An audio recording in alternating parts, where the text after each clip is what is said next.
Good morning, Emerson. Today is Friday, September 20th.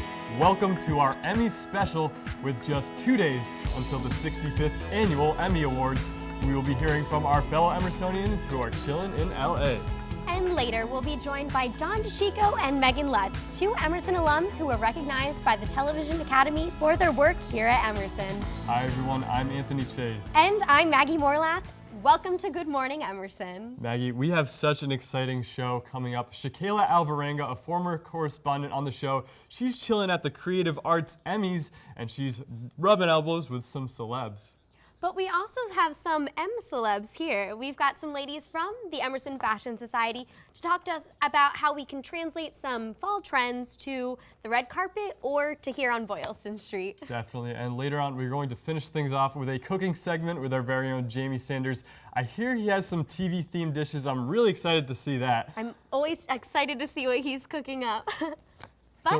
Now we are with Megan Mitchell, who was a former host of GME. She's actually the executive producer of the WEBN Emmy special. Megan, good morning to you. Good morning to you, Anthony. Good morning to you, Maggie. I'm so excited to be here. I'm so excited for you to be there doing what you love to do most. What's something that you got to do this week, Megan, that you are never going to forget?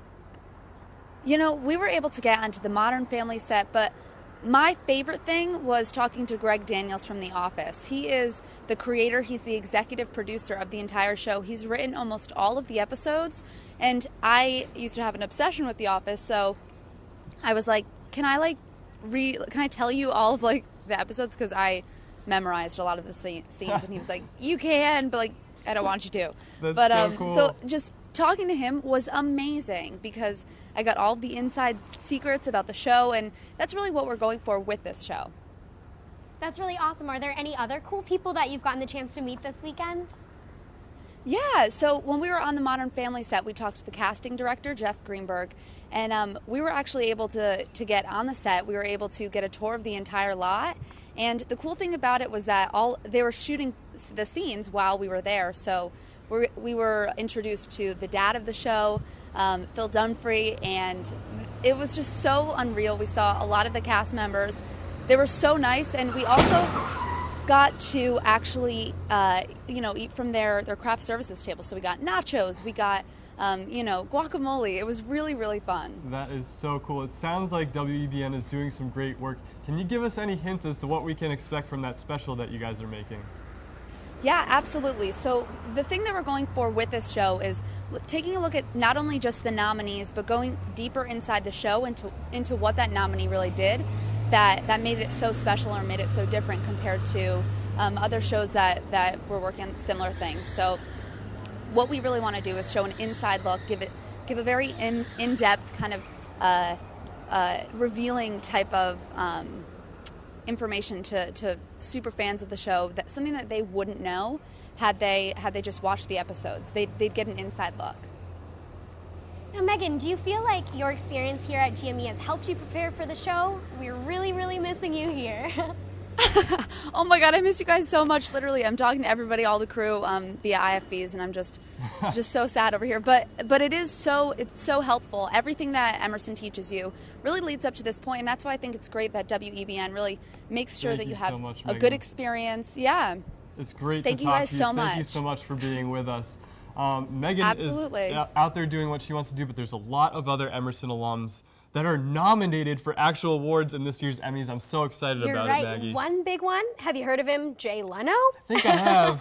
He's actually nominated for producing for, Jay Leno's Garage. So that's really exciting. Yeah, I mean, sort of getting off of the talk show host thing, that should be an exciting one. I'm rooting for him, definitely. We also have Opus Morshi and Eric Drysdale.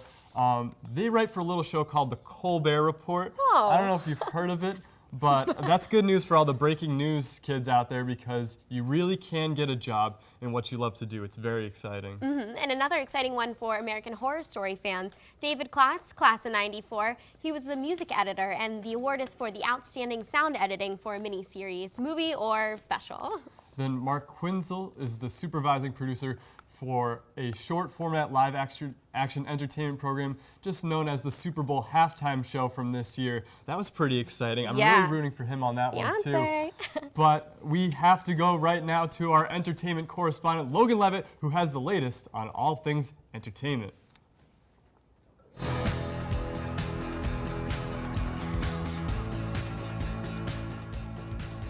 Well, Maggie, Hollywood is buzzing over this Sunday's ceremony. The Emmy Awards are the biggest night in television, and all of television's biggest stars will be at the awards, hoping they'll be up on stage accepting the biggest honor you can receive as a TV star. Now, you can't have a successful Emmy Awards without a great host. This year's host is How I Met Your Mother star Neil Patrick Harris. Harris, who has hosted the Emmys before, told CBS News that he doesn't feel a need to prove himself this time around. The TV star says he's been in rehearsals all week to prepare for Sunday's show, and says he will basically be on stage the entire broadcast. What about the Emmys is he most looking forward to? To see how the shows from Netflix and other online streaming websites will fare at the awards. This is the first time that strictly online-based TV shows are nominated in the big categories. Before the actual Emmy Awards air and the winners are announced, shows and networks got to celebrate the amount of nominations they received. HBO is the most nominated network with a whopping 108 nominations. CBS and NBC are in second place, pretty far behind though, with 53 nominations each. The most nominated show is American Horror Story, which received 17 nominations for the big night. Game of Thrones is close behind, though, in second with 16 nominations. Now, this is a big year for 30 Rock, as is the last time the show can take home any prizes. The show is up for Outstanding Comedy Series. However, Modern Family has taken home the prize 3 years in a row. So come on, it's their last year. 30 Rock should totally take home the top prize. Tina Fey and Alec Baldwin, who have both won numerous Emmys for their roles on the show, have a big chance of taking home more Emmys on Sunday's broadcast. Each year, the Emmy Awards do a special event to tribute something in television history. This year, they are focusing on the 1960s, which for most of us here at Good Morning Emerson was a good 30 years before we were even born. However, who could forget some of the historic TV moments from the 1960s? In the broadcast, they will have a segment about TV's coverage of the John F. Kennedy assassination in 1963. They'll also have a salute to the Beatles' performance in 1964 on The Edward Sullivan Show. The executive producer of the Emmy Awards, Ken Ulrich, says it will highlight TV's finest hour. Don Cheadle will host the segment, and Carrie Underwood will perform. Sounds like a fantastic ceremony to me. Now it's time to send it back to Anthony and Maggie. Thank you, Logan. So, is Carrie the only performance that we have to look forward to on Sunday? Actually, no. Elton John will be performing on the ceremony. He'll be doing a tribute to Liberace, kind of off the movie that Michael Douglas just did. So that's something we'll have to look forward to on the ceremony. So Logan, how about those Creative Arts Emmys? Do you think that they are a good forecast for any frontrunners for the actual Emmy Awards? Well, Louis C.K. was a big winner at the Creative Arts Emmys, so we'll have to see if his show Louis does really well at the actual Emmys. But for the most part, kind of from articles that I've read, I don't think they really predict anything. All right, well, thank you very much for that report, Logan. In the 21st century here, award shows are defined by what's buzzing on social media. And Charlie Greenwald is here to tell you who to follow to get the most out of your Emmys experience. Thank you guys so much. All right, it's time to get down to business. As your social media guide through the Emmys, I will be here to tell you what to look at and who to follow. A fun way to stay connected to the show on Sunday night is to follow your favorite TV stars on their own Twitter accounts. For example, Louis C.K. is a personal favorite of mine. For the fashionistas out there looking forward to seeing the stars on the red carpet, E! News' Fashion Police, Entertainment Tonight, and Celeb Update are my top picks for accounts to follow. And for anyone looking for the entire live coverage of the show, Primetime Emmys, Livestream, and VH1 are all accounts to follow. Now back to you guys. Thanks, Charlie. Maggie's my fashion police, but I'll still check out the Twitter page. It's time for our first commercial break right now. But when we get back, we'll be live with former GME executive producers Don DeChico and Megan Lutz. Welcome back to Good Morning Emerson. We are now joined by two former executive producers of the show, Don and Megan. Don and Megan, we are so excited to have you back here in Boston with us, even if it's over Skype. We're excited to be here. So, Megan, first, this question's for you. You're out in LA right now. What is it like to do work here at Emerson? You were recognized for Fast Forward Rewind along with Dawn. What's it like to do that over here in Boston and then go over to LA and be recognized for it? If you could just describe that experience. Honestly, it was really surreal. I remember Dawn and I, there was a summit before where we talked to industry professionals, there were panelists, and they would tell us about the industry, and it was just so surreal to be there with all these other schools, and for something that we worked so hard on and planned for several months, we didn't expect it, and it was just really amazing and rewarding. That's awesome. So Dawn, over in New York, you have a job that I'm pretty jealous of right now, and it's really exciting that you're doing real world things right out of school. Can you talk a little bit about that? Yeah, so right now I work on Crowd Goes Wild in New York City, which is Regis Philbin's new talk show on Fox Sports 1. And it's really awesome. I spend every day in the control room, which is where I am now, and all the same things that I did at GME, that's what I do here, and I get to use the same skills every single day. And I'm so grateful for that, and definitely value and throw everything you have into the experiences that you're doing now, because they will help you so much later on when you get out into real life. That's awesome. Megan, out in LA, are you surprised by how Emerson is represented out there in the field? I mean, have you run into a lot of alums in passing? I actually do work with 2 alums, which is cool. They've all started as interns and moved up through the company. And it's been really great to see other Emersonians do so well, and it's been awesome. Dawn, what has your experience been like working on that sports show? Have you talked to Regis? Is he a nice guy for people that kind of, you know? Yeah, no, the experience here has been, it's great. Everyone is super wonderful, and we go live 5 days a week. So it's a lot like GME, where when things go wrong, you don't have a lot of time to fix them, and you have to fix them really quick. But Regis is super nice. He's really cute. I would love to adopt him as my grandfather if that would be possible. Well, you guys definitely got a lot of experience working on this show, but you're doing even bigger and better things now. Thank you so much. We miss you over here in Boston. Oh, we miss you. We miss you guys. Thank you, guys. Now it's time to check in on another friend of the show. Shakayla Alvarenga was at the Creative Emmys with this report. Thanks, Anthony and Maggie. I'm here at the Nokia Theater in Los Angeles, California for the 65th Creative Arts Emmy Awards. I spoke with some of the lead professionals in the business and asked them what students should expect in the industry.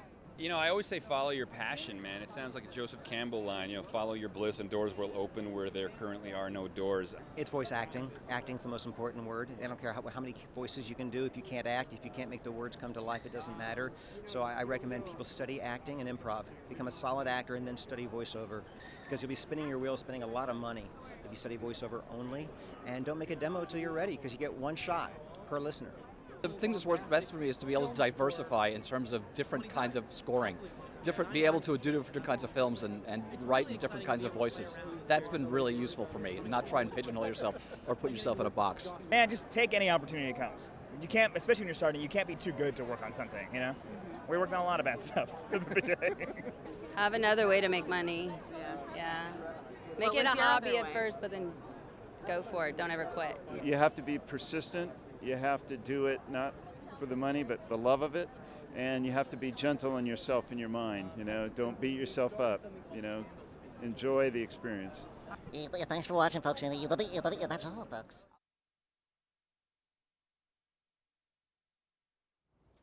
Thanks, Shakayla. Now I'm here with Tess and Sarah from the Fashion Society, who will be showing us how to take trends from the red carpet and take them to the streets of Boston. So, ladies, thank you for joining us. Thanks for having us. We're excited to be here. Now, all of these dresses are from Lord & Taylor, right? Yes.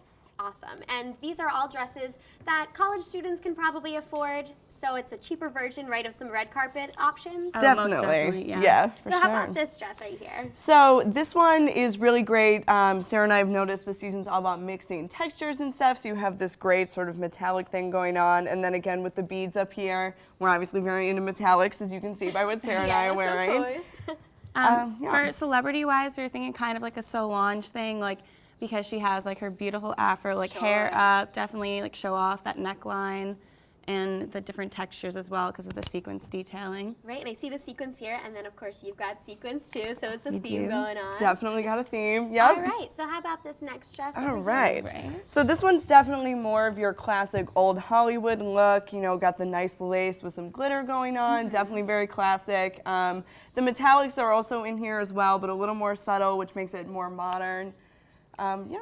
For this dress, we were thinking more of like an Amy Adams because she's petite, she has like small hips, more of like a narrow figure, and with the cinching at the top, it really kind of gives her more of a curve. Right, I see this is a little bit of a higher waist, right, with this bow here. Definitely very flattering, and her red hair would be perfect with this. Beautiful. Yeah, and it's kind of looks like a little bit of a vintage look, but like a modern take on a vintage look. Yeah, it's a BCBG dress, pretty affordable. It's $385, so right in that range. Cool. All right, and I see that beautiful red one over there. Yes. This one's my personal favorite because it's red, obviously. So yeah, this is also another very classic look, very flattering sort of lace cutouts. Lace and cutouts are very big, so combining the two is definitely a win. This is great for anyone who wants to be, you know, a showstopper. It's definitely going to stand out on the red carpet. Yeah, and you still have that classic style with the cap sleeves, and we are thinking it would be like very like Gwyneth Paltrow, where you still have like the elongating effect of the floor-length gown. So now is red in this season, color-wise? I think the red's always in this season, Yeah. definitely. It's always great to sort of, it's great pop color if you're wearing all neutrals, you know, it's always good to throw a little splash of red in there. And even though the carpet is red, you can still have a successful Oh, for sure. Yeah. And which brand is this? Do we know? this one is Alice and Olivia inspired by JS Boutique. Awesome. So, and also with all the dresses, motorcycle jackets are very in, so like kind of mixing that texture with the edginess on top of the very elegant gowns is kind of like a fun little mix up. Get that contrast in there. Definitely. And ladies, you also have beautiful dresses yourselves, both from Lord & Taylor as well, I'm told. Yes. Yeah. Yes, looking gorgeous. Thank you. So, the time has come to talk again with our social media butterfly, Charlie Greenwald. Charlie. Well, I am not the only one that is talking about the Emmys. There are countless polls all over the internet ranking who is most likely to win in each category. Now, according to TVLine.com, under the Outstanding Reality Competition Series, So You Think You Can Dance is currently in the lead with 35% of the votes. The Amazing Race and The Voice rank close behind. I'm a little worried myself because Top Chef, which is my favorite, didn't make it into the top 3, but I will survive. The nominees for Best Supporting Actor in a Comedy Series are stacked, from Bill Hader on SNL to Jesse Tyler Ferguson on Modern Family. In the lead right now, Ferguson has 34% of the votes, while Hader and Ty Burrell from Modern Family trail closely behind. I have to say, I'm not too upset by that one. Big Modern Family fan. In regards to Outstanding Miniseries or Movie, some fantastic pieces have been nominated. In the lead is HBO's Behind the Candelabra. Close behind it, though, is American Horror Story. It will be interesting to see what actually happens on Sunday night. I know that I'm rooting for American Horror Story. Now that's all I have for you guys. We're going to send it to a quick commercial break, but we will be right back, so don't go anywhere. We are in the middle of our Good Morning Emerson Emmys special. All right, Anthony, no more hiding from the looming questions. What are your Emmys picks? I guess it's time to just have the big reveal. I'm going to go for Outstanding Drama Actor, Bryan Cranston with Breaking Bad. All right, I'm No a one else. huge Bryan Cranston fan. I love Breaking Bad, but I'm going to pull a wild card here and say Kevin Spacey for House of Cards, the Netflix series. Okay. He did a phenomenal job as Francis Underwood. Oh, love it. Netflix making history. I like that. You know, next I'm going to have to go with Outstanding Drama Series. I think you already know the answer to that. Breaking Bad. I can't disagree with that one. I'm a huge Breaking Bad fan. Watched it all summer long to catch up. Right now, every episode is getting better than the one before, so hands down, Breaking Bad. All right, so who do you have for Outstanding Actress in a Comedy Series? I actually have Julia Louis-Dreyfus for Okay. Veep, and she's won this before, but she does an outstanding job. Veep is hilarious. It's that perfect sarcastic, dry humor, and Julia just does an amazing job. For me, Woman of the Year will have to go to Amy Poehler. I think she's hysterical in whatever she can do. That's true. Can't hate on Hands Amy. down. But how about overall outstanding comedy?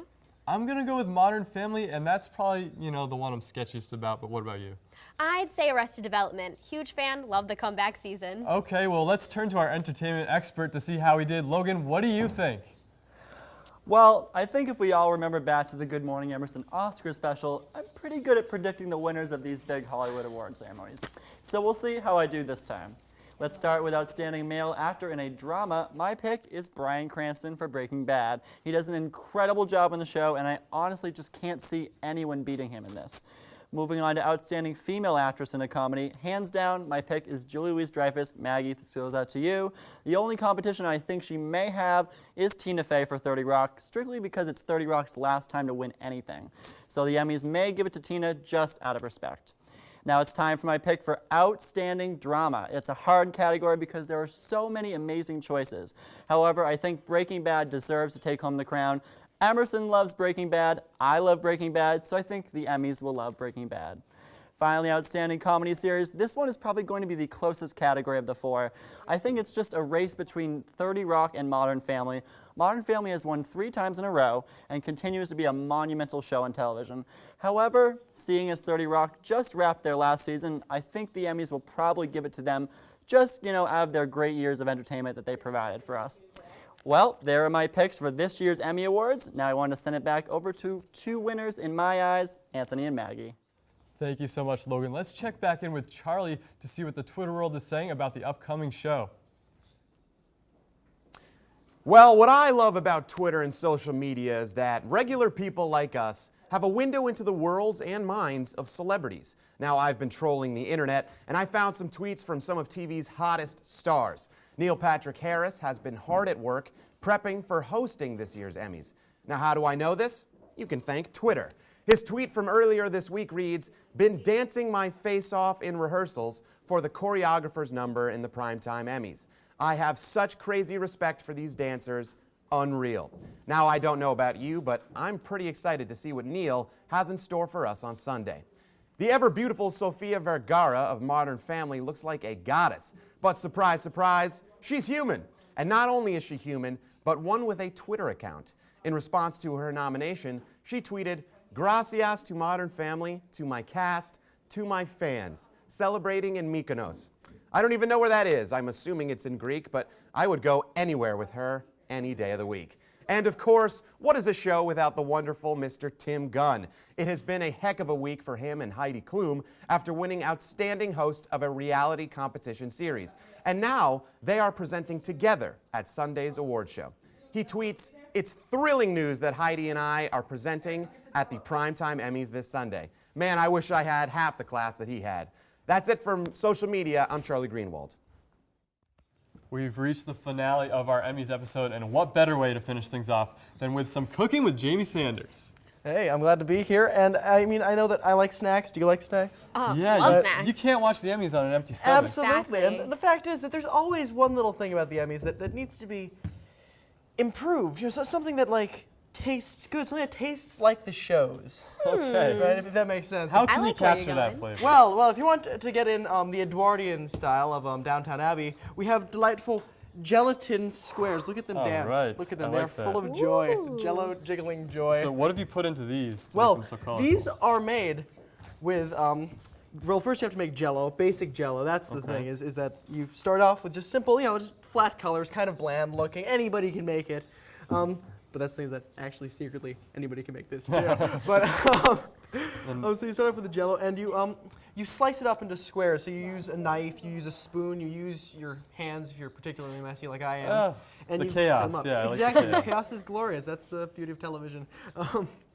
And then you put them into a bowl. You can put them in. You can choose your colors. In this case, I Okay. chose green and orangey yellow. Yeah, my high school colors right there. So I what like flavors is that? Is that That is lime lemon? and orange.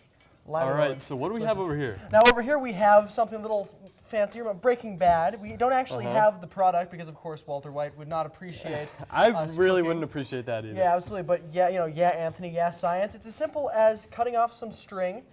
You then wet it. You put it in some sugar. Then you pour it into, or then you put it in a jar along with some boiling water. You have 4 cups of sugar. Okay. Boiled into, I believe it is 2 cups of boiling water, and you just pouring And then each what is cup. our final product? And our final product, well, like I said, I had a final product, and then Walt White showed up, and he took my producer. I haven't seen her in several days. Tastes like candy, though, right? So maybe it does some, taste like candy, maybe yes. some blue food coloring Blue for that food nice coloring, blue color. Absolutely. Okay, so what do we have over here? I'm really intrigued by Now, this. last but certainly not least, we have a personal favorite of mine, which is frozen bananas, straight from the Blue frozen banana stand for Okay. Arrested Development. Well, you know what? There's always money in the banana stand. Oh, There there's is. always money in the banana stand, unless you destroy it, in which case... So how'd you put this together? Well, this was actually the simplest. I certainly love microwaves. They're fun to play with. Microwaves. I mean, by play with, I mean be responsible with. And the fact is that you just drop some chocolate chips into a bowl, and you microwave them for 3 minutes tops, and they're super melted. And you spread them all over your bananas. That's awesome. This looks like an amazing treat. I am so excited to go and make this for our show. But Maggie, that's all the time we have. Thank you for being here on our Emmys show. And be sure to watch on Tuesday morning for the official start of our new season. Thank you to all our friends in LA for joining us today. Everyone at home, have a great day and enjoy the Emmy Awards.